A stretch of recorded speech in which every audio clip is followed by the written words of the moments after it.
casos de abusos, de violências contra a criança têm crescido em todo o país, inclusive no estado de São Paulo, durante a pandemia. E para falar desse assunto, nós estamos em contato agora com Herta Helena de Oliveira, que é juíza e segunda vice-presidente do Instituto Paulista de Magistrado. Doutora Herta, boa tarde. Boa tarde, Denise. Bem, eu falava que esse é um caso que chamou muita atenção. Nós tivemos aí quase simultaneamente também a divulgação das imagens de um menino que foi encontrado acorrentado, passando fome. São casos pontuais que são divulgados. Agora, as estatísticas apontam números muito mais assustadores, né?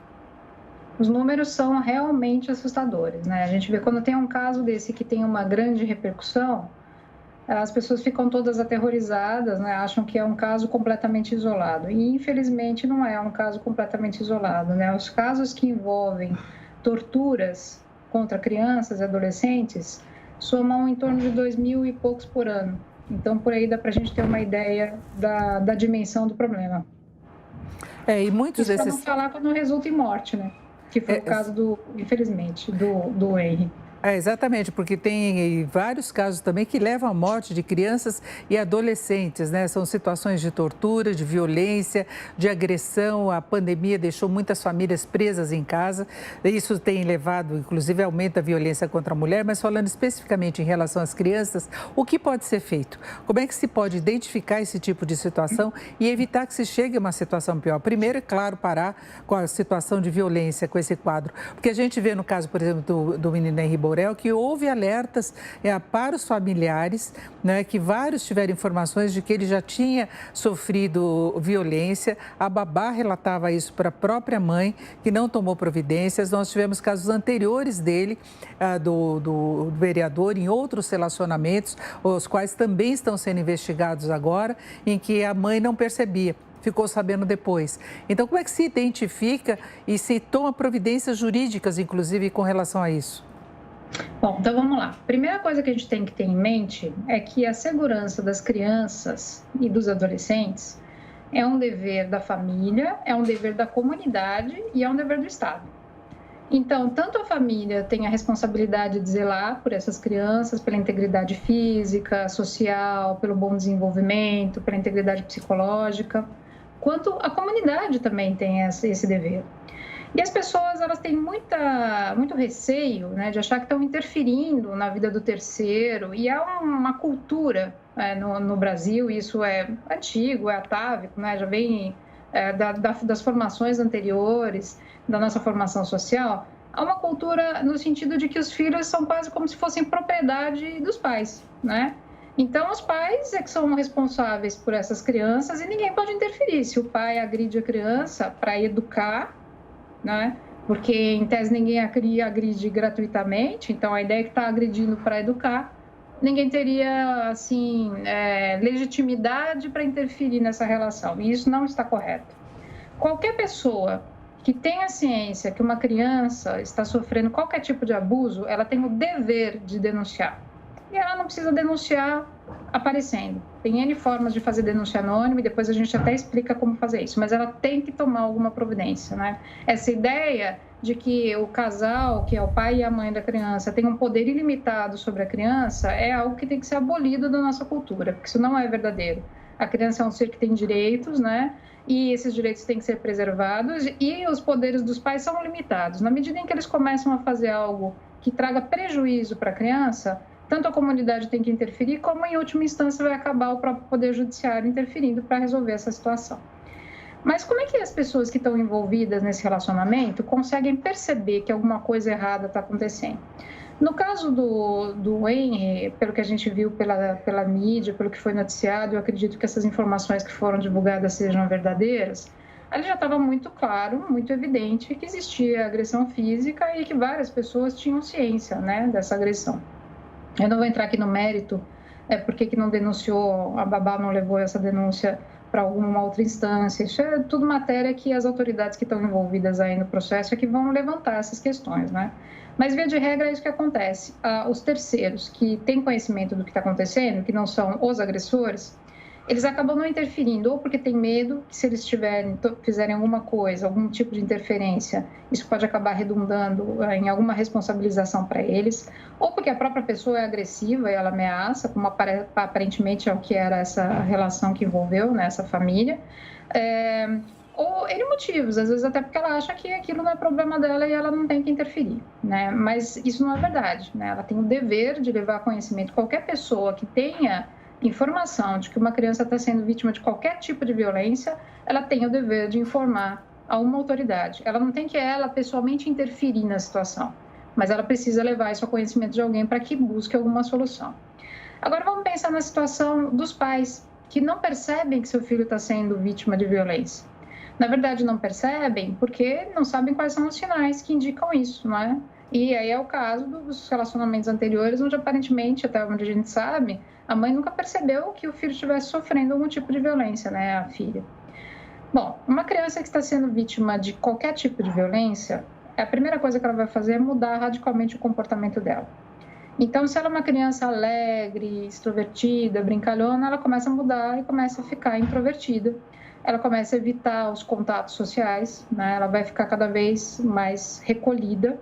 Então, os pais têm que estar muito atentos. Por quê? Se há uma mudança no comportamento, uma mudança brusca no comportamento da criança, alguma coisa está acontecendo. Não é à toa que ela muda. E isso vale tanto para a violência física, quanto a violência sexual, quanto um bullying, por exemplo, que ela possa estar sofrendo na escola, uma violência psicológica. Então, o primeiro indicativo é esse, é uma mudança de comportamento. Quando a gente fala especificamente no caso do Henry, ele já demonstrava um comportamento já em último estágio, né? Ele tinha um verdadeiro pânico do que estava acontecendo. E eu não sei em que medida as outras pessoas que tinham um relacionamento com ele perceberam essa mudança abrupta, né, do comportamento, mas é um indicativo sério de que algo muito grave está acontecendo com a criança.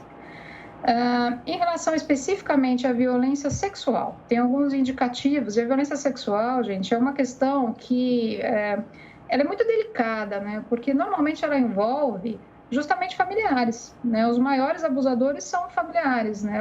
Os índices indicam, as estatísticas, que a grande maioria dos abusos sexuais contra a criança e adolescente ocorre dentro da própria casa e praticado por uma pessoa próxima da criança. Então, quais são esses indicativos para que as pessoas percebam que tem alguma coisa nessa seara que não está indo bem? Primeira coisa, além de mudar o comportamento, que é o primeiro fato relevante que vai acontecer, vai ser essa mudança de comportamento. Mas podem haver algumas mudanças mais específicas, mais para frente, conforme esse abuso vai se desenvolvendo. Então, a criança, ela pode começar a ter um comportamento sexual que não é adequado para a idade dela, pode começar a manipular os órgãos sexuais, isso é bastante comum também. Pode tentar reproduzir o que está acontecendo com ela com outras crianças, isso também tem que ser olhado atentamente. E em outros estágios, ela pode começar a ter dificuldade para reter urina, ela pode ter dificuldade para reter fezes. Isso tudo são indicativos de que alguma coisa não está bem. Agora você vai falar, toda vez que uma criança não consegue reter a urina, ela está sendo vítima de abuso sexual? É óbvio que não. Isso precisa ser investigado, porque é muito comum também as crianças terem problema para conseguir controlar a urina. Mas o que é importante é a gente saber, os pais saberem principalmente, que se houve uma mudança no comportamento, então era uma criança que já sabia utilizar o banheiro sem fralda, por exemplo, e de repente ela regride, e ela começa a não conseguir mais segurar nem fezes nem urina, isso tem que ser investigado. Pode ser que não tenha nada a ver com abuso sexual, pode ser alguma outra questão psicológica, mas isso é um forte indício em vários estágios de que algum problema está acontecendo. Outro indício também relevante para se pensar na questão especificamente do abuso sexual.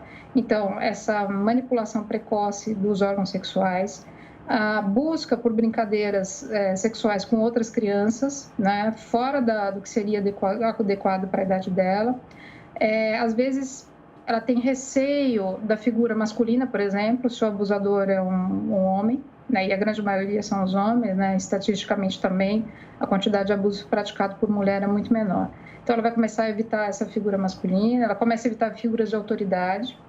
Em alguns casos, ela está na escola, ela não quer voltar para casa, Então, começa a ter resistência para voltar para casa. E todos esses aspectos são questões que precisam ser investigadas. O que é importante é que o pai esteja atento, né? No caso da violência física, normalmente ela deixa marca. Então, se não é a mãe ou o pai que são os agressores, um terceiro, um professor que vê essa criança com marca, ele tem condição de identificar que alguma coisa está acontecendo, né? Que aquilo já não é normal. Mas o importante é todo mundo estar ligado nessa questão. Agora, identificando algum problema, por exemplo, caso de professor, de um familiar, qual que seria o procedimento jurídico? Se a pessoa não quiser se identificar, mas se ela não quiser criar um problema para ela, e muitas vezes acontece isso, ela fala, eu não quero me envolver numa crise, numa investigação, mas ela quer denunciar, qual que é o procedimento? Então, tem vários caminhos que ela pode fazer essa denúncia anônima, né? Vamos lembrar que no caso dos professores, dos profissionais de saúde que eventualmente identificam, eles têm a obrigação legal de fazer essa notificação, não é? Mas, muitas vezes, a gente sabe que muitas vezes os professores estão numa situação, tipo, a escola são escolas que estão dentro, por exemplo, de comunidades, que são regiões muito violentas, às vezes conhecem os pais, são pessoas violentas, às vezes estão até ligadas com uma atividade que é ilícita, enfim, tem N motivos que podem levar uma pessoa a não querer se identificar. Ela pode fazer uma denúncia anônima pelo Disque 100. O que é importante nessa denúncia? É identificar quem é a pessoa que é vítima de violência, a criança, identificar bem quem é a criança, identificar o endereço dessa criança e as informações que ela tem sobre aquilo, né? O que está levando ela a concluir que a criança é vítima de violência. É uma forma. Outra forma, aqui em São Paulo, pode utilizar o 180. Também pode ser feita a denúncia anônima dessa forma. Os dois caminhos para a denúncia anônima são essas, mas também pode fazer a denúncia anônima pelo site do Instituto Paulista de Magistrados, Projeto Eu Tenho Voz. No site eutenhovoz.com.br, nós recebemos denúncias anônimas também e damos encaminhamento para essas denúncias. Agora, doutora Rita, e como é que é feita a averiguação? Porque podem ser denúncias falsas também, não é? Pode acontecer. Só que o que vai acontecer? Quando você faz uma denúncia, por exemplo, pelo Disque 100, o Disque 100 vai informar todos os agentes da rede sobre essa denúncia. Então, ele vai mandar um e-mail, uma notificação para o Conselho Tutelar, para a Polícia Civil, para o Ministério Público, para o Juízo da Infância, todo mundo vai estar informado. E o Conselho Tutelar e a polícia iniciam imediatamente uma investigação para levantar o que está acontecendo. Dependendo da gravidade da denúncia, o próprio Ministério Público ele vai acompanhar, né? Mas ele pode até tomar alguma medida que já seja mais emergencial.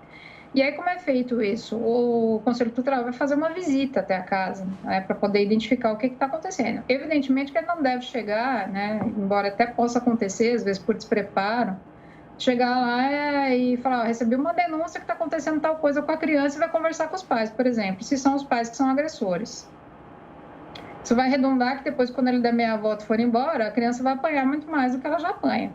Então, é preciso ter um pouco de inteligência, né, na forma como se faz essa averiguação.